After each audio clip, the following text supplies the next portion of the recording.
आप सबका स्वागत है और 5-7 मिनट में लेट हो गया, इसके लिए मैं क्षमा प्रार्थी हूँ। अभी लगातार कांग्रेस के कई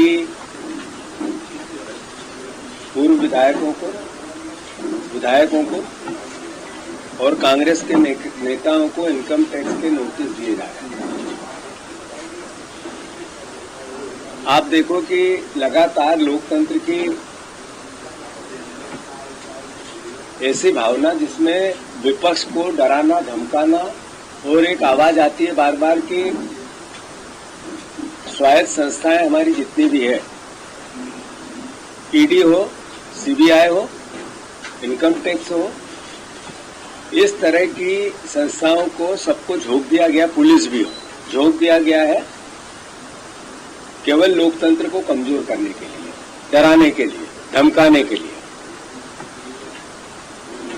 कई बार बड़े बड़े नेताओं ने लिस्टें जारी करी, दिल्ली से भी करी, हमारी पार्टी ने भी करी और कई विपक्ष के नेताओं ने भी करी कि जिनके इनकम टैक्स के नोटिस थे, जिनको ईडी का संबंध था, अगर उनने भारतीय जनता पार्टी ज्वाइन कर ली तो वो बीजेपी की वॉशिंग मशीन में धुल के एकदम पाक साफ हो जाता है।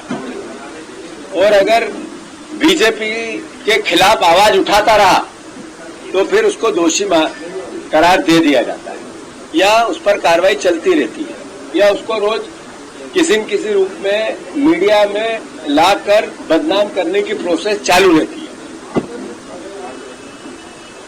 मध्य प्रदेश में विधानसभा के चुनाव हुए,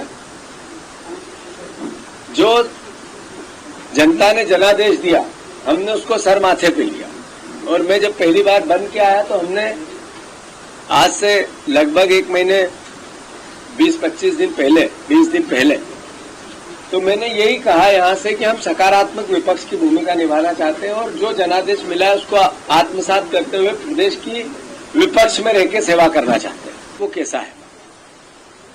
एक तरफ इन नोटिसों के जरिए लगातार प्रेशर पॉलिटिक्स को इजाद करना, छोटे छोटे नेताओं को, छोटे छोटे कार्यकर्ताओं को स्थान स्तर पर किसी न किसी केस के द्वारा डराना, और साथ ही साथ जो किसान आंदोलन दिल्ली में 13 को हो रहा है उसके नजरिए से आज लगभग 80 से ज्यादा लोगों को बिना बताए डिटेन कर लेना, जेल भेज देना, गिरफ्तार कर लेना अलग अलग जिलों में। ये सब बातें इस बात का मध्य प्रदेश में घोतक है कि लोकतंत्र समाप्त करने की ओर भारतीय जनता पार्टी तेजी से आगे बढ़ रही है। अब देखो, पहले जनसंपर्क विभाग का काम था कि विपक्ष को नहीं बताना और सरकार के विज्ञापन कैसे आए अलग अलग तरीके से मीडिया पर उसकी प्लानिंग करना है। चलो ठीक है, सरकार का अधिकार है, पर अब एक नया है कि अब शिवराज जी को भी कहीं नहीं दिखना चाहिए। मतलब भारतीय जनता पार्टी की रीति ये कहती है कि अब एक्स चीफ मिनिस्टर मामा भी कहीं नहीं दिखे। ये दोनों बातें एक संकेत देती हैं, क्या? कि इनकी जो विचारधारा है वो नफरत की है।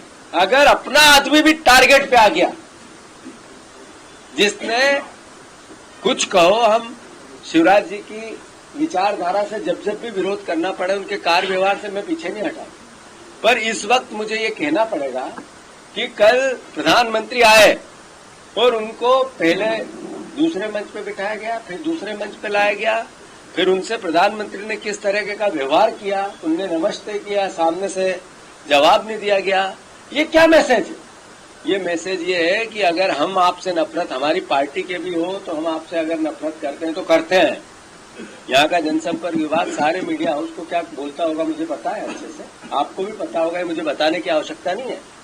पर ये नीति मध्य प्रदेश के लोकतांत्रिक व्यवस्था का हिस्सा नहीं रही है, परंपराओं का हिस्सा नहीं है।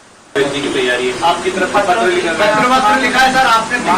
नहीं, ये खाली केवल पीसीसी, सारे सीएलपी, हमारे सारे विधायक, हमारे सारे वरिष्ठ, सबकी मंशा एक है कि अगर सोनिया जी राज्यसभा जाए तो वो मध्य प्रदेश से जाए। अगर मध्य प्रदेश से जाएगी तो एक ऐसा व्यक्तित्व जो देश में प्रधानमंत्री का पद भी जिन्होंने त्यागा है, अगर वो यहाँ से जाएंगे तो हमारा सौभाग्य बनेगा। मध्य प्रदेश के लिए जो राजनीतिक रूप से आवाज भी है वो सदन में भी ज्यादा ताकत से गूंजेगी और मैं मानता हूं कि अगर ऐसा होता है तो हम सौभाग्यशाली, मध्य प्रदेश कांग्रेस सौभाग्यशाली।